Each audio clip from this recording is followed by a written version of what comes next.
24/7, and you're playing on a global platforms, and kids, they're getting on in the middle of the night. That is terrible for your health. So dangerous. It is very dangerous. That is so dangerous. I'm Susan Goss, and as a seasoned therapist of more than 15 years, I'm honored to have had the opportunity to gain so much wisdom from so many people and love passing that knowledge on to others. So join me and some of my favorite friends as we share some tangible truths with you. Hey guys, welcome back to the Tangible Truth Podcast. I'm Susan Goss, and I have with me again, which I'm so thrilled about, Ian McCready. Hey, Ian. Hey, Susan, glad to be here. I am thrilled you are. And, you know, Ian, we get to do a special Father's Day episode. So I'm thrilled about that too. Absolutely. And you're a father, so happy Father's Day. Oh, thank you so much. And I want to honor what we said when we finished up last episode, that to finish that story of the 11-year-old girl that you told us, it was a really powerful story that you were telling, giving us an example of what you work with. Mm-hmm. And so I wanted to finish that story and honor that we told our listeners that we were going to do. And then that segues you into another story with a father. And then we're going to go ahead and go into some stats and some stuff for the fathers to hear, because you're a father and you've got a few stories. Sounds good. Okay. Well, last time we were sharing about an 11-year-old girl. She started off, she got an old phone from mom and dad, and it wasn't internet connected. It didn't have very much on it. And these parents, they were loving Christian parents. They thought they were on it, right? They were putting restrictions in place. They put bedtimes in place. They took it away sometimes when behavior wasn't there. And they had YouTube Kids instead of YouTube. But the dopamine cycle that we talked about last time, dopamine doesn't care about the content. It doesn't care. Can we repeat that phrase? I love it. The dopamine does not care about the content. Did you hear that, listeners? Dopamine does not care about the content. No. So it doesn't have to be porn, doesn't have to be violence. We want to protect our children from these things, and, the PG versus PG-13 or R ratings. But in this day and age, it's not just the content. No. It's just the fact that we can get hooked on anything, right? I had a dad who confessed to me, and then he sent me the screenshot to prove it. He's watched 512 hours of Major League Baseball last season. That's not bad content. No, that's not right. It's not just, at all. The modern device has the ability to deliver us up whatever we want, whenever we want. We have access to the global library of entertainment. That would trap any person in human history. If you think back to the Greco-Roman plays or the Colosseum or a joust in medieval times, we have always been captivated by entertaining content. And now we have unlimited access to whatever our specific type of content is. And so this little 11-year-old girl, she's getting hooked on what she can view on YouTube Kids, sneaking it in the middle of the night. And by the time she was 11, she started having suicidal thoughts and ideations. And the mom and dad were distraught. They didn't know what to do. And finally, after having enough, the mom just went into the garage and said, "I've had enough." She grabbed a sledgehammer and she walked in and she smashed. No, she didn't smash the iPhone. She handed the sledgehammer to her 11-year-old daughter, and she said, "Can't you see what it's doing to you? Can't you see how it's taking over?" And she had the 11-year-old daughter smash her own iPhone and break the power of that addiction that it had over her. And it wasn't easy. She went through that 2-week, 3-week detox period that we talked about on the beginning. But by the time she had a few months to let her dopamine levels reset, her mom said she started to come back. She started laughing again. She started being that fun-loving girl that we had before YouTube Kids and the iPhone took over. And so I want every one of your listeners, if they're a parent, to say, yes, I can hit the undo button. I can go back on this, or even the device that grandma or grandpa gave and we didn't really ask them for and the kids wanted. And you know what? No, we're taking it away entirely until further notice, until good behavior comes back or until we see improvements, and we're doing it and we are explaining to you why we're doing it and that we love you. And, that's an extreme case, right? Yes. I mean, some people do lock them up in a safe or, like you said, until a change of a behavior and months, a couple of months go by. Yeah, sledgehammer not required, by the way. Sledgehammer not required. However, you knew that family and you knew the desperate, and this 11-year-old had threatened to take her life. And, that's a desperate mom and dad that will do anything for their child. And wouldn't you? Yeah. I mean, and, detox, it's going to be hard no matter what age you are. If you're an alcoholic, it's hard. If you're addicted to porn, it's hard. If you're addicted to any addiction. It was hard for me in video games. It was hard for you for video games. It was hard for an 11-year-old, for YouTube. It's just hard, period, the detox period. But then she came alive. She came alive. And I think of another guy that I talked to. He's a principal at a school here, and he said one of the things that his dad did that he now sees as incredibly loving, but at the time he was pretty upset about. This was all the way back. His dad got him an old 16-bit Nintendo, like the original Nintendo. Wow. And after 3-4 days in a row of him and his brothers not getting their chores done, his dad came home. He spent his hard-earned money on this, probably like $1,000 in today's dollars. The dad did. The dad did to give them this nice gift, and it's taken over. After 4 days, he came in and he grabbed the Nintendo and he smashed it and threw it in the trash. He viewed that as good parenting. Like, thank you, Dad, for doing that. Because he realized now, obviously in hindsight, how much that hurt at the time, or he was frustrated at the time, but it took away what was an incredibly dangerous, and it's crazy to call a 16-bit Nintendo dangerous, but right, the technology that we have today might feel expensive, might feel like there's no way we can get rid of it. I'm not going to just throw it away. You don't have to throw it away. You don't have to destroy it, but taking it away entirely may very well save and preserve the mental health of your child. And how much is that worth to you? Is it worth $1,000? I think so.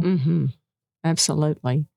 I mean, it's a powerful story and imagery, in your mind for the mental health of your child. And I go back to that powerful statement, dopamine does not care about the content. Not at all.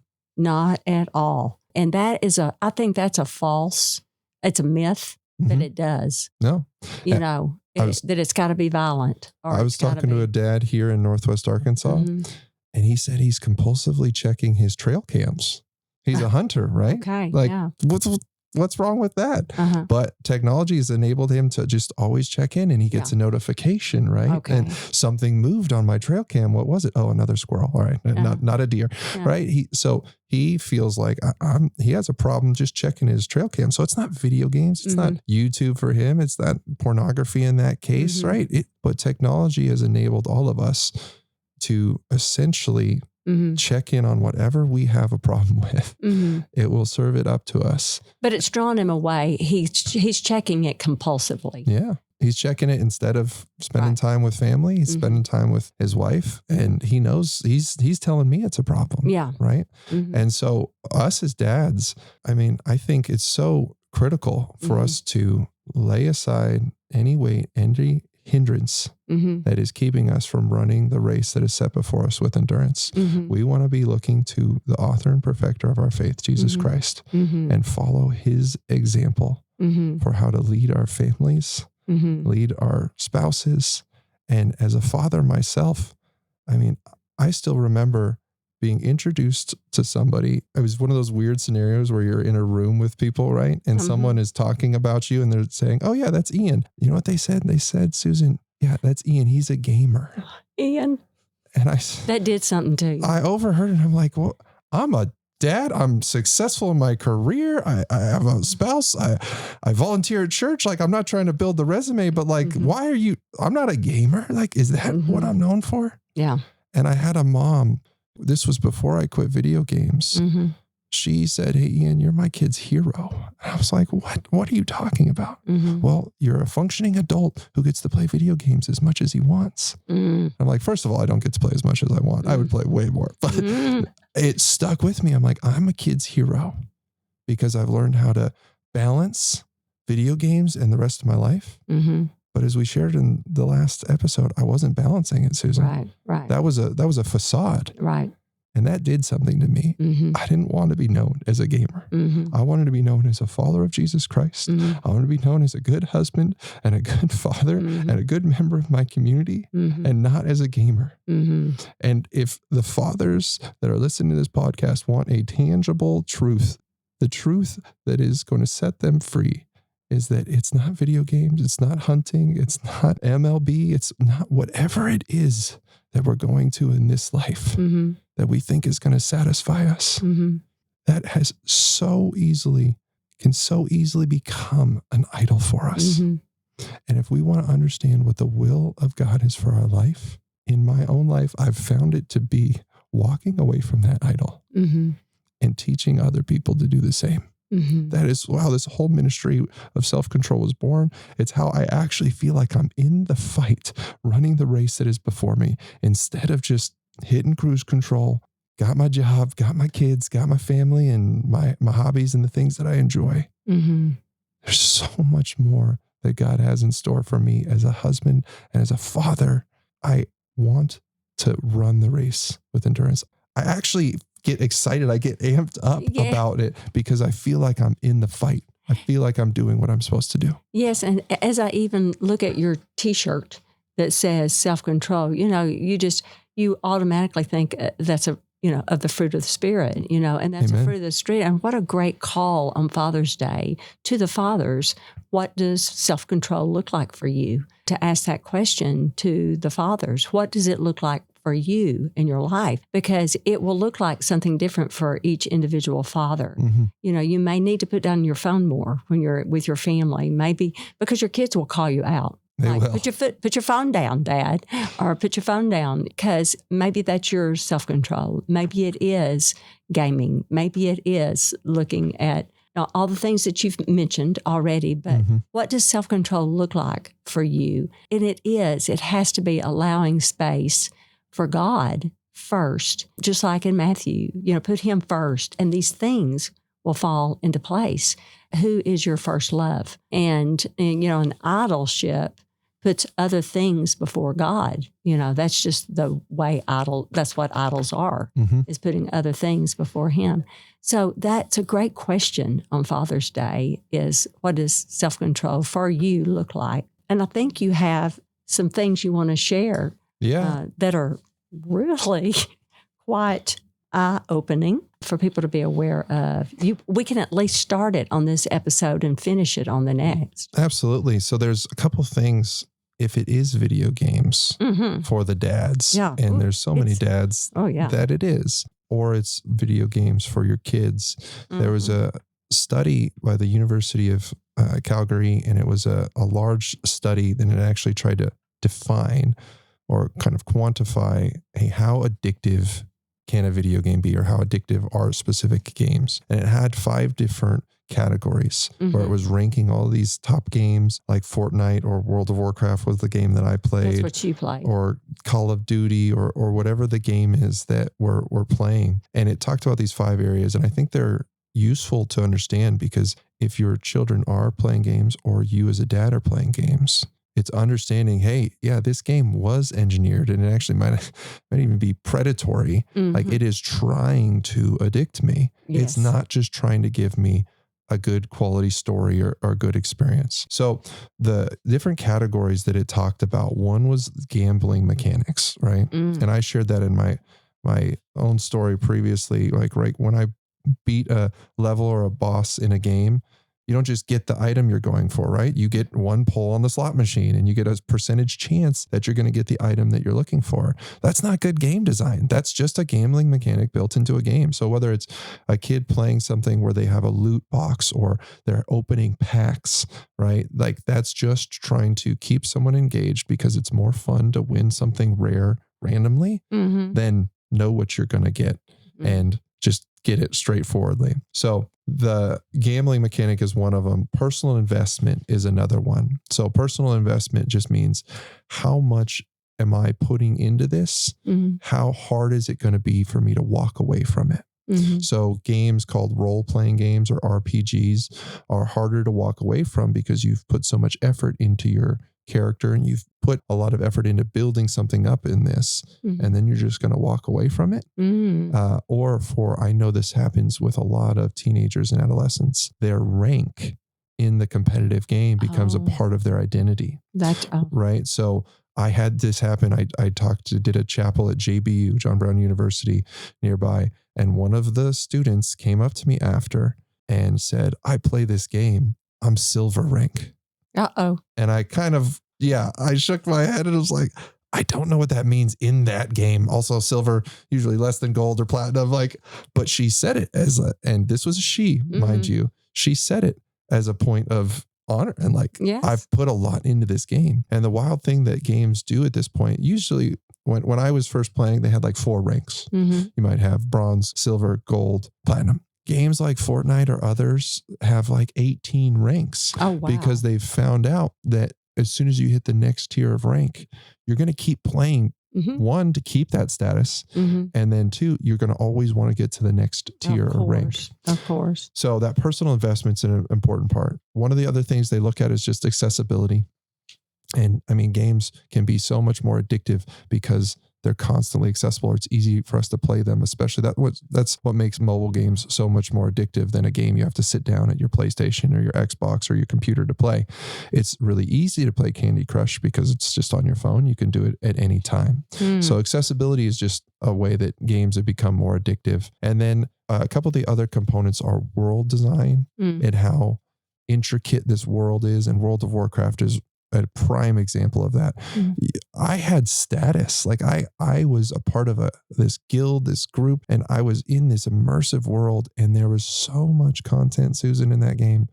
I could have played for literally thousands and thousands and thousands, and many people have, and you don't exhaust in thousands of hours all the content there is to that game. Wow. And the technology for games like this have gotten so much better than the technology even that I was playing with 20, 30 years ago. It's very easy for them to continue to make content, and AI is only going to continue to make that happen worse. And then the last component is just social. If any of your kids are playing a game called Rust is a prime example of this. Rust is always on. It's literally the game never turns off, and you build a base by yourself or with your friends. And so your base can be raided by anyone 24/7, and you're playing on a global platform. So yes, people across the world can raid your base in the middle of the night. So I talked to a dad just a few weeks ago, and he said, yeah, my son isn't getting sleep because he's getting texts from his friends at 2 a.m. Hey, we got to protect the base. We got to protect the base. We're going to lose everything. And kids are doing it. They're getting on in the middle of the night with just a game design that is terrible for your health. So dangerous. It is very dangerous. That is so dangerous. Yeah. So not all games are created equal, Susan. No, they're not. I think it's important for us as dads, if we're gamers ourselves, to take a look and say, you know what, is this game I'm playing really healthy for me and my family? Right. Is, as much as I love it, as much as it's fun, and I enjoy whatever it is, the competitive aspect, I like the puzzle solving, I like whatever it is. Is it healthy? Is it good for my family based on some of those categories that we just talked about? Or is it just trying to get me to play as much as I'm willing to give it, or spend more money, or whatever it is to accomplish the game's design and the game's goals? Or is it predatory? Right. This is so fantastic. And we've gone a little bit over, and hang on, listeners. Now, if that doesn't make you want to come back to the next episode, I don't know what would, because all games are not alike. Dopamine does not care about content, and all games are not the same. And we're going to follow up on that on the next episode. And we're going to end with Happy Father's Day. Thank you so much, again, Susan. Ian, to you. And for fathers, as I said, it's a great question to ask. What does self-control look like for you? individually, it will be different for all fathers. But it's a great question to ask, isn't it? It is. As it relates to technology, as it relates to what we're talking about specifically, because it boils down to more time with those you love and your first love, God. Amen. So away from idolatry, whatever that might be, and to allow space for those you love and your love for God. Okay, we'll end with that. Love you, listeners, and see you next week. Bye-bye.